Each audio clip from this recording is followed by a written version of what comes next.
திண்டுக்கல் மாவட்டம் பழனி அருகே டெட்டனேட்டர் குச்சிகளுடன் ஆட்டோவில் வலம் வந்த கேரளாவைச் சேர்ந்த 3 பேர் கைது செய்யப்பட்டுள்ளனர்.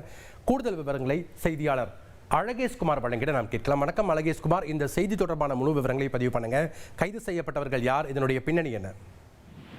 அதாவது திண்டுக்கல் மாவட்டம் பழனி வடக்கு தாதநாயக்கம்பட்டியில் செயல்பட்டு வரும் தனியார் கல்குவாரியில் கேரள மற்றும் திருச்சூரை சேர்ந்த ஒருவர் நடத்தி வருகிறார்.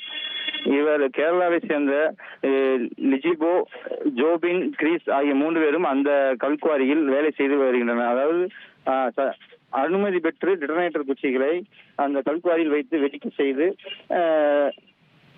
இந்த நிலையில் செயலிழந்த வெடிமருந்து பொருட்களை அவர்கள் கைப்பற்றி தனது கேரளா பதிவெண் கொண்ட ஆட்டோவில் நெய்க்காரப்பட்டி போன்ற பகுதிகளில் சுற்றி வந்தனர். அப்போது பழனி தாலுகா காவல்துறையினர் ரோந்து பணியில் ஈடுபட்ட போது அந்த வாகனத்தை சோதனை செய்தனர்.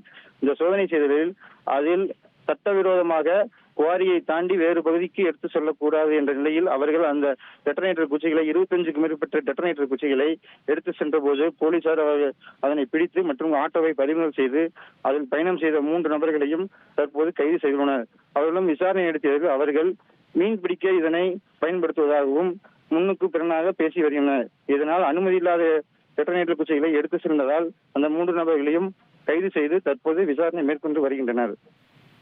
நன்றி அழகேஷ்குமார், உங்களுடைய தகவல்களுக்கு.